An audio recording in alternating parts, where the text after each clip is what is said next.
Oh, the Dovekie Story.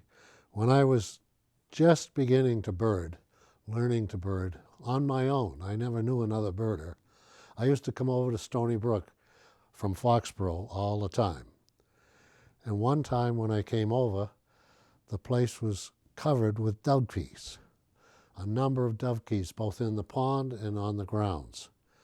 And I ran across the street to my Agnes Bristol's place, my step-grandmother, to tell her, we've got dovekies. And thinking I was a naive birder, she said, absolutely no way, impossible to have dovekies here. Well, the next day, the headlines of the Boston Globe said, Dovekie blow-in. Thousands of dovekies had been blown in by a storm from the water. So Cynthia Thomas was the sanctuary director at the time. So we gathered up what dovekies we could reach, and she drove them down to Plymouth to put them in the ocean because Stony Brook Pond is far too small for a dovekie to be able to take off.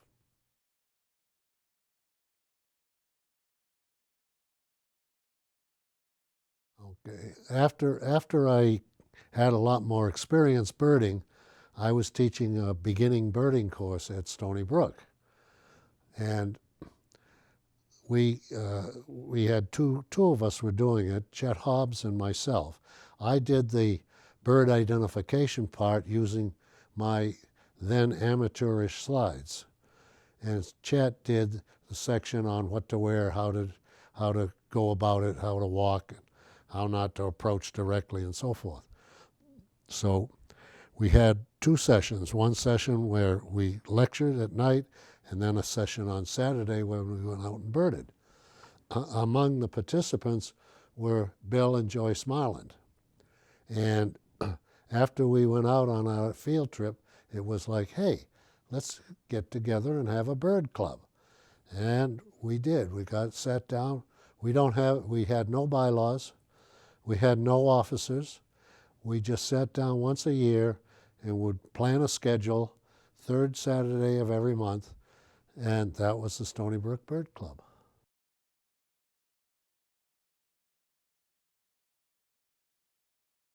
Stony Brook Camera Club.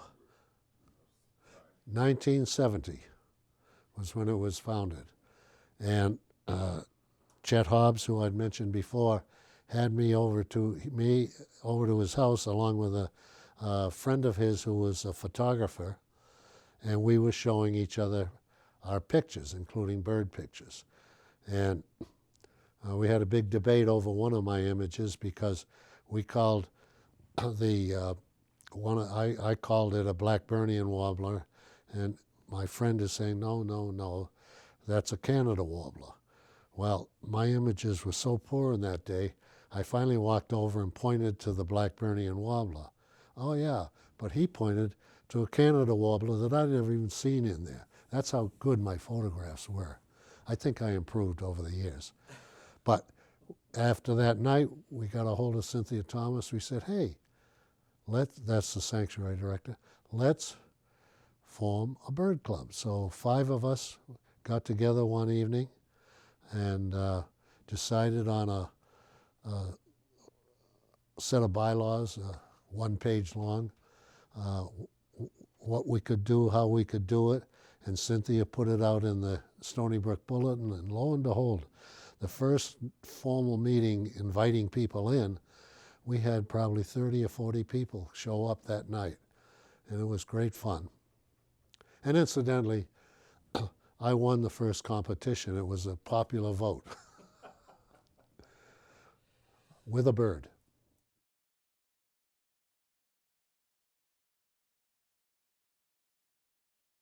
Down below the dam, which used to be grown up pretty well, one May, I was able to count 18 different species of warbler. That was kind of a highlight in my life. I've never seen so many in one place, before or since. So I think that's a birding highlight. Birding lowlight has been the invasion of swans and the work we had to do to try to contain those. That's another issue. Going back to Agnes Bristol,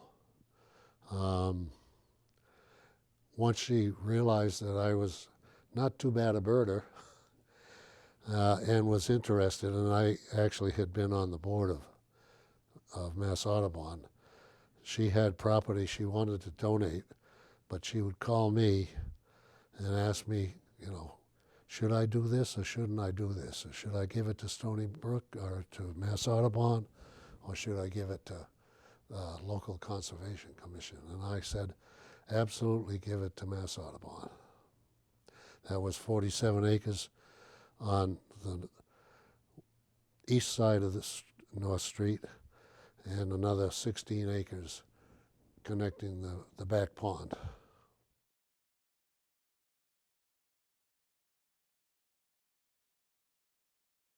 Just on the sanctuary, the Stony Brook bird count, and the Christmas counts are nationwide with a 15-mile circle for each group or participants. But we set up our own little Christmas count for the sanctuary period. And over the years, I guess I founded it, but over the years, we kept a record of the birds we saw, the number, species, the weather, whether there was ice or not, whether there was snow or not. And I think that hopefully it has been maintained, but I think it has provided a good scientific base for the fauna on the sanctuary.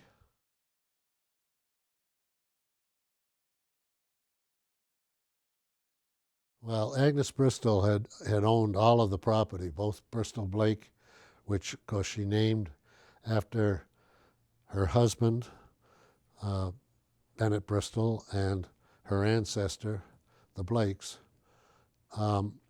She owned all of the Stony Brook complex and what's now the Bristol Blake State Reservation. After she had made her donations to the east side, across the street and so forth, she arranged. She used to call me up all the time. Come over, I want to talk to you. And then I go over. She gives me the set of birds of Massachusetts. I want you to have these. So I guess I passed as a birder by that time. But in I believe it was 74, she passed away. And in her will, she had the house, 97 North Street, appraised sometime before. And in her will, she specified that I could purchase it at that appraisal price. And it was worth something more after that. And so we talked it over, Janet and I, and we said, well, let's do it. And Janet said, well, I like antiques, but you didn't have to buy me an antique house. But we did. And we lived there for 30 years.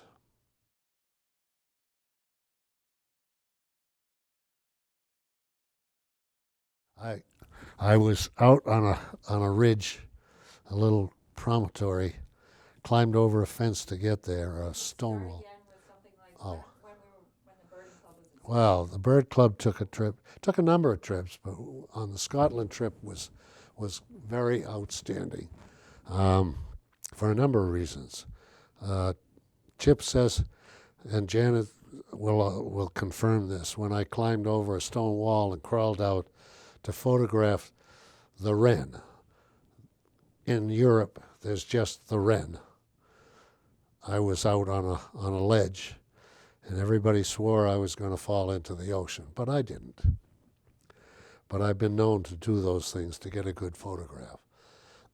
One of the other fun stories was that Jack sometimes got very excited over the birds he saw, and such as the horned grebe.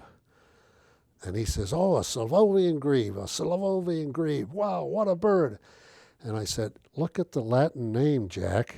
It's the same as our horned grebe. We did that with a number of species.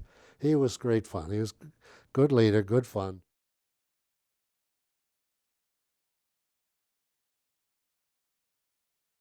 And another story, you remember Judith Fuller? I do, sure. Judith was on the sanctuary committee. She sat with Janet and I on the plane going over to Scotland. And we got talking, and I said, well, guess what? We have bought a place in Maine. And Judith says, oh, where? I said, it's a dinky little town nobody ever heard of. Brooklyn. Brooklyn? My family's from Brooklyn. I own property in Brooklyn. And she lives there now full time. So that was a happy circumstance.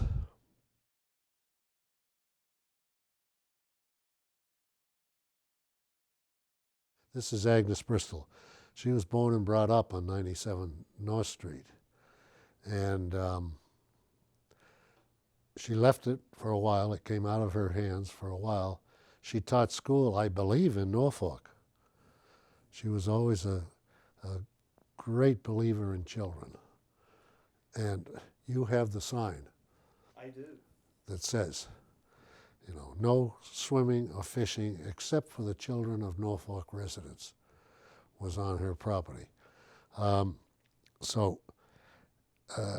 She then bought the property back piece by piece by piece until she assembled the whole thing.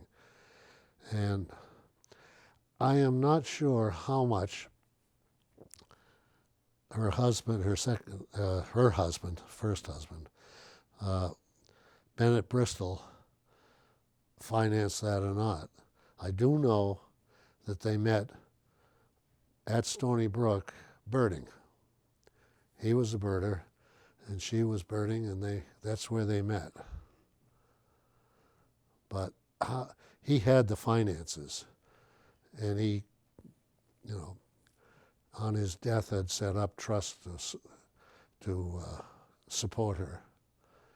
And I'm not sure how much of the financing that he provided for her, probably some of the acreage, like on the east side of North Street and so forth, might have come from his support of her. But, you know, in those days, you didn't talk those matters in families. You didn't ask how much money you made or what do you do with your money and so forth and so on. Those were not proper questions, especially for little kids like me.